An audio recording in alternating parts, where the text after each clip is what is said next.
De l'immensité du Canada au ruelle historique de Québec, l'empreinte retrace 25 ans d'une épopée entrepreneuriale souvent restée dans l'ombre.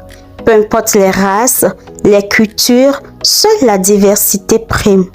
À travers les trajectoires croisées de 4 bâtisseurs noirs emblématiques de 2001 à 2026, ce court-métrage explore le passage de la résilience à l'excellence, documentant les barrières systémiques franchies et les solutions innovantes apportées au tissu économique québécois.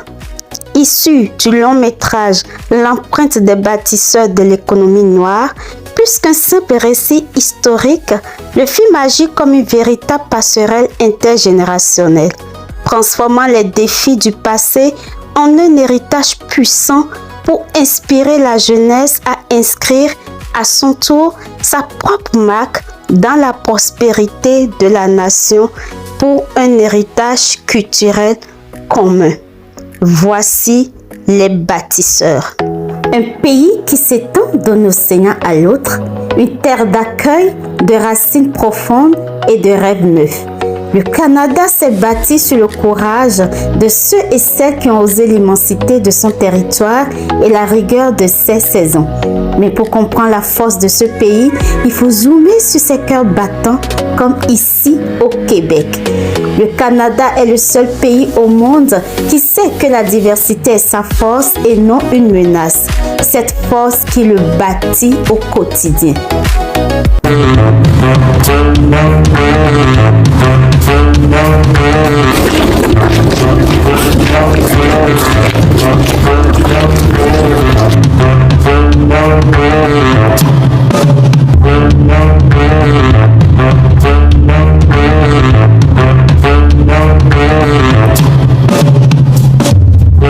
Dis, est-ce que tu penses que des gens qui nous ressemblent ont déjà aidé à bâtir tout ça?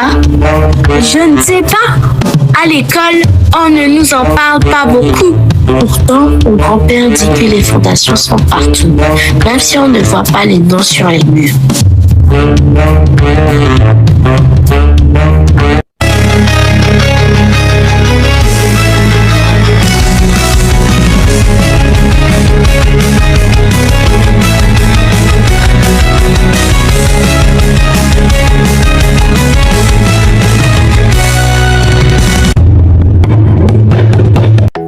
Pour préparer la relève de demain, j'ai prêté mon micro à 4 voix qui s'élèvent aujourd'hui.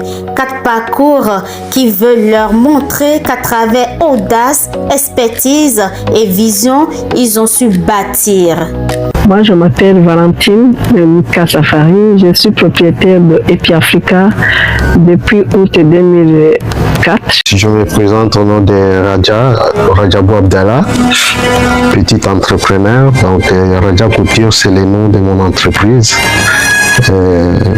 J'ai débuté mon entreprise en l'année 2011.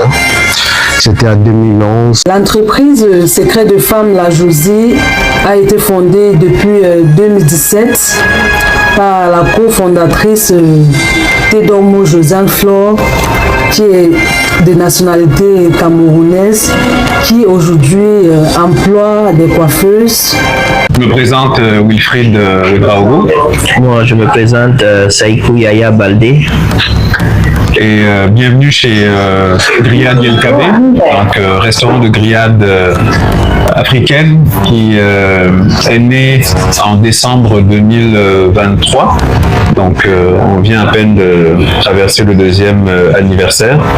Donc c'est un restaurant de grillade avec des épices africaines et quelques saveurs locales. Exact. Je n'entre pas dans le côté trop technique parce que je ne suis pas au fourneau. De 2001 à 2023, 4 époques qui nous parlent à travers des visages d'ici qui ont compris que bâtir est la clé de l'héritage. En 2001, la communauté noire à Québec est encore ce que j'appelle une micro-communauté. Non quantifiée car la majorité était plus concentrée dans la ville de Montréal pour 74,5%, suivi de la Montérégie, 9,1% et 7,1% à Laval, selon Statistique Canada. À ce moment-là, entreprendre n'est pas un choix de carrière, c'est parfois une porte d'entrée pour s'intégrer économiquement. Mais en l'espace de 10 ans, le visage de la ville a changé. La population noire a connu un regain dans la ville de Québec qui figurait désormais selon Statistique Canada parmi les 10 régions canadiennes avec les plus fortes populations noires. Même si cette dernière était nettement plus concentrée à Montréal. Ce n'est plus seulement une question de survie. On voit apparaître une nouvelle classe d'entrepreneurs de toutes les couches, jeunes, diplômés d'ici et d'ailleurs, qui ne cherchent plus seulement à ouvrir un commerce de quartier, mais à conquérir, je dirais, des marchés professionnels en demande. On passe d'une économie de proximité à une économie de services spécialisés. Il y a eu l'audace en 2004 de celle qui a marché seule quand le chemin n'existait pas encore. En 2011, nous avons l'expertise de cet entrepreneur qui a imposé sa compétence dans un marché exigeant, presque inexistant. Il a montré que le talent n'a pas de couleur, seulement des résultats. Puis, en 2017, cet entrepreneur qui a répondu à l'appel d'une ville en pleine mutation avec des solutions. Elle est devenue un exemple des moteurs dont l'économie avait besoin pour avancer. En 2023, la vision aujourd'hui de ceux qui portent l'étendard de la modernité, ils ont pris leur place en comblant un domaine en demande, en innovant dans leur cuisine. Ce sont des bâtisseurs. Il n'y avait pas beaucoup de magasins, tout le monde, et puis il y avait moins d'immigrants aussi. Et puis, c'est ça, j'ai commencé à chercher des produits pour manger, et puis les produits aussi, les cheveux, et puis aussi les cosmétiques. Tout le montant que le monsieur de la banque avait accepté de nous donner, de nous emprunter, c'était au moins un quart de ce qu'on demandait, mais on a décidé de commencer. Et puis, mais on nous a donné 6 mois pour fermer, on n'a pas fermé.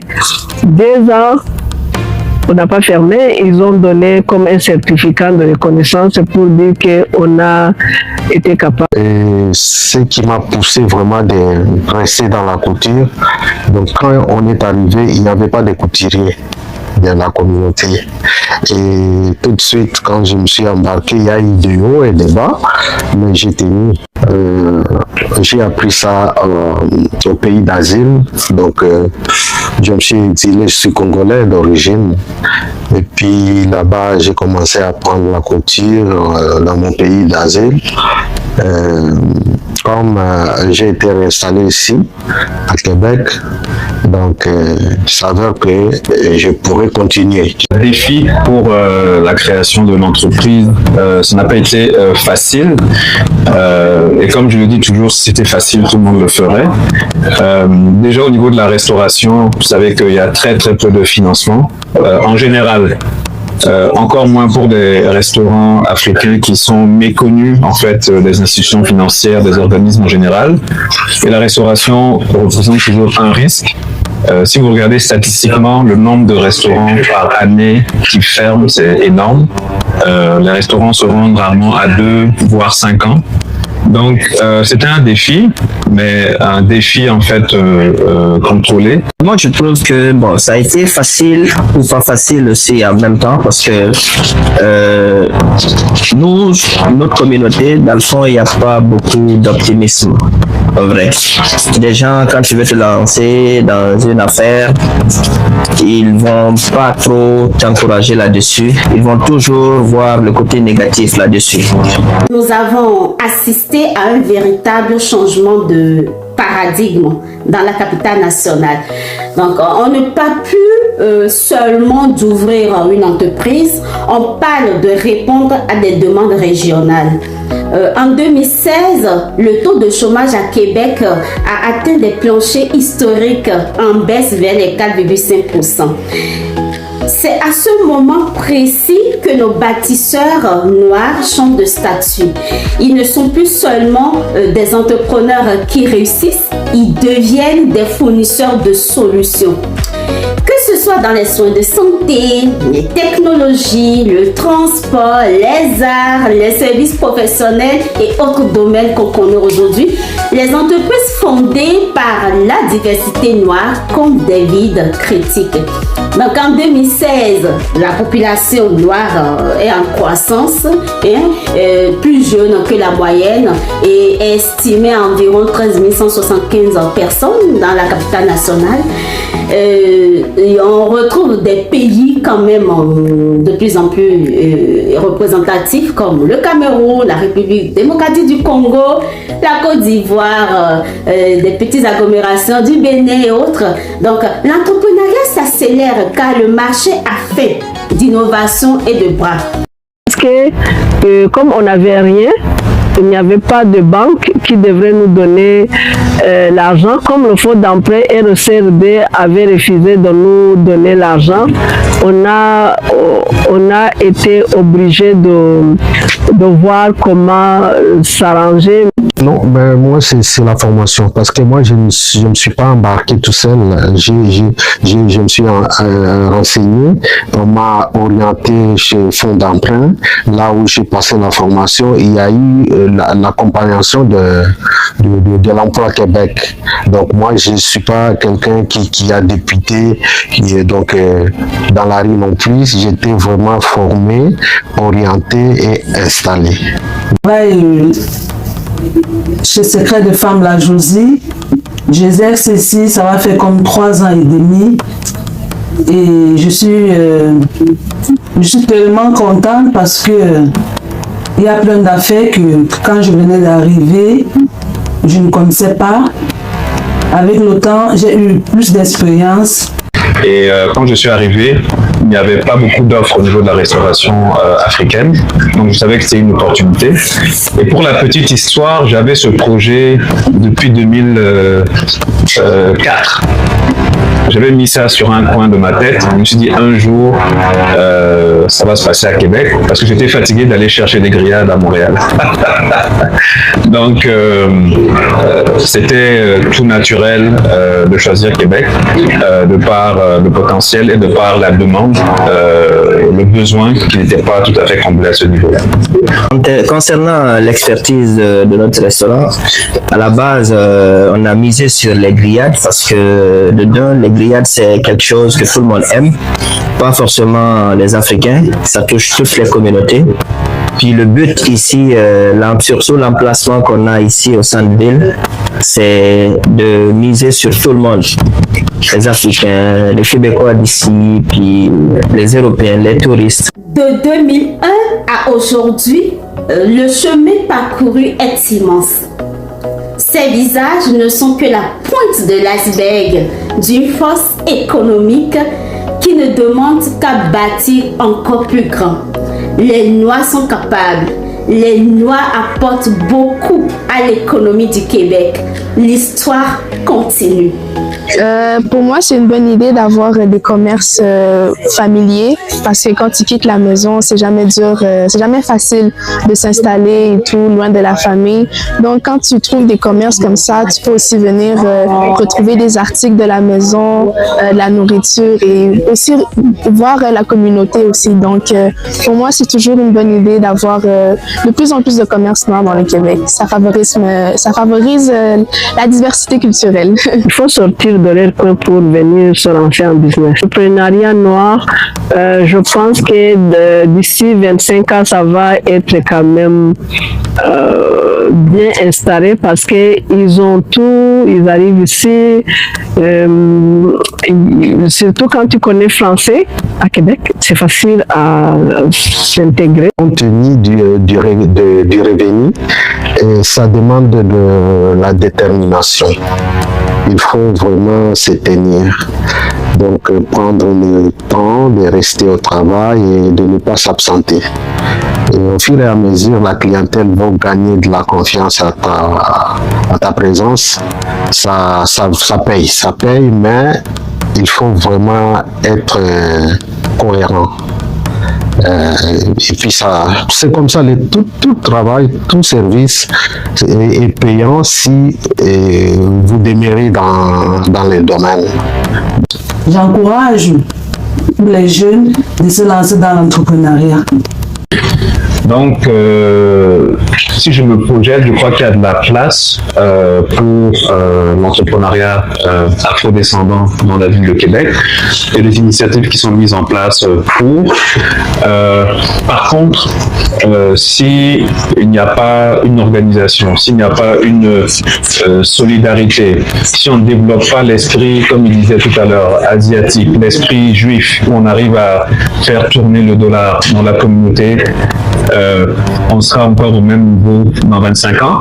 Et c'est drôle parce que moi, je suis arrivé ici à 25 ans et on a ces débats-là depuis 25 ans, mais ça avance à pas de tortue. Donc, si on veut vraiment passer à une autre étape, il faut beaucoup mieux s'organiser et mieux s'entraider pour pouvoir mieux avancer. Ensuite, je vais juste rajouter, l'entrepreneuriat, c'est pas quelque chose... on peut se lever comme ça, faire quelque chose parce que telle personne a fait ça ou telle personne a fait ça. C'est pas imiter, genre. Il faut être passionné pour la chose et foncer là-dessus. Ça, c'est très, très important. Parce que la passion, là, c'est le moteur de la chose, en fait. C'est là où tout commence. Parce que si tu es passionné sur quelque chose, tu auras beaucoup plus d'idées à donner là-dessus.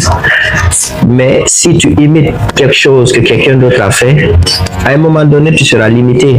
Parce que c'est pas ton idée, c'est pas ta passion.